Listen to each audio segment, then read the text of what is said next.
భగీరథ్ స్నేహితుల విచారణ. బాధితురాలి తల్లి ఫిర్యాదు మేరకు వారి స్టేట్మెంట్ రికార్డ్ చేసిన పోలీసులు. భగీరథ్ పై మరో సెక్షన్ నమోదు. జడ్జిపై అనుచిత పోస్టు, నిందితుడి అరెస్టు. జడ్జిపై అనుచిత పోస్టు చేసిండు. దామోదర్ అని పేరేం పేరు ఉన్నది, వాడిని అరెస్ట్ చేసి పడేసాను.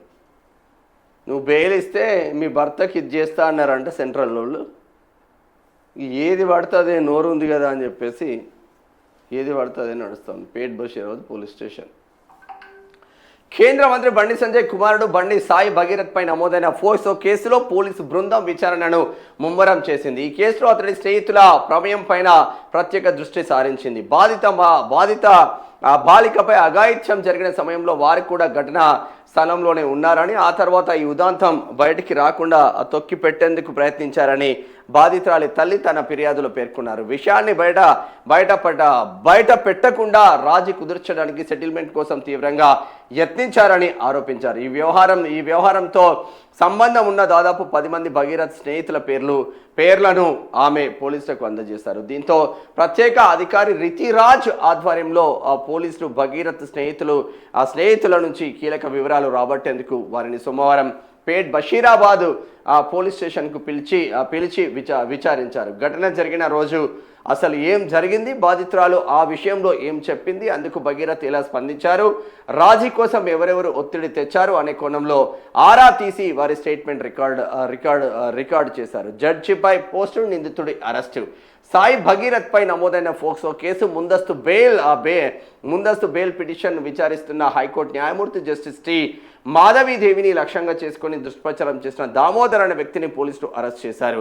బండి సంజయ్ కొడుకుకు బెయిల్ మంజూరు చేస్తే సదరు న్యాయమూర్తి భర్తకు ప్రభుత్వ చైర్మన్ పదవి దక్కుతుందని దామోదర్ నెట్టింట అసత్య ప్రచారం చేశారు. దీనిపై హైకోర్టు తీవ్ర ఆగ్రహం వ్యక్తం చేసింది.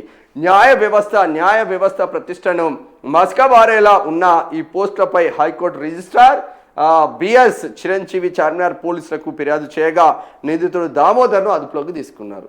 ఏం లాభం రా, బెయిలే రాలేదు, బెయిల్ వస్తే చైర్మన్ పదవి వస్తుందని ప్రచారం చేస్తున్నాడు. భగీరథ్ కేసులో మరో ట్విస్ట్. భగీరథ్ కేసులో మరో ట్విస్ట్ చోటు చేసుకున్నది. ఇప్పటికే ఆయనపై పేట్ బషీరాబాద్ పోలీసులు పలు సెక్షన్ల కింద కేసులు నమోదు చేయగా, బాధితురాలపై పలుమార్లు లైంగిక దాడికి పాల్పడిన కేసులో పోలీసులు తాజాగా BNS 64(2)M సెక్షన్ను సైతం చేర్చారు.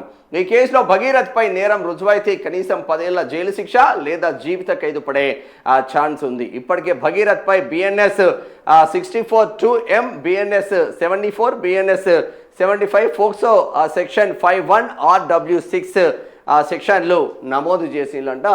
అప్పుడు పరిస్థితులు అంటే ఆ రోజు డిసెంబర్ 31 రోజు ఏం జరిగింది, డిసెంబర్ 31 రోజు నిజంగానే అమ్మాయి పైన అఘాయిత్యం జరిగిందా, అమ్మాయి పైన అఘాయిత్యం జరిగిన తర్వాత దాన్ని తొక్కిపెట్టేందుకు రాజీ మార్గానికి వెళ్ళిండ్లా, ఈ స్నేహితులు ఉన్నారు, 10 మంది స్నేహితులు అక్కడే ఉన్నారు, వీళ్ళు రాజీ మార్గం కుదిర్చిన్లు అన్న కోణంలో మరి అక్కడ బాలిక తల్లి ఇక్కడ ఫిర్యాదు చేసిన నేపథ్యం ఉంది. ఆ 10 మందిని కూడా తీసుకొచ్చి విచారిస్తున్న పేట్ బషీరాబాద్ పోలీసులను చెప్పుకోవచ్చు. మరి ఏ విధంగా ముందుకు వెళ్తారు, ఏ విధంగా ముందుకు వెళ్ళారో పక్కన పెడితే, ఇక్కడ జడ్జి పైన అనుచిత వ్యాఖ్యలు చేసి సోషల్ మీడియాలో ఇష్టం ఉన్నట్లు పోస్టులు పెడతా ఉన్నారు. ఒక క్యాండిడేటే కాదు, చాలా వరకు సోషల్ మీడియాలో ప్రతి సబ్జెక్టు పైన కావచ్చు, మతపరమైన ఇష్యూలో ఇష్టం ఉన్నట్టు మాట్లాడితే తెలుగు స్క్రైబ్కేమో జర్నలిస్టుల పైన ఇట్లా చేస్తారా అంటారు. అసలు విషయం చెప్తే ఇది జర్నలిజమా అని అంటారు.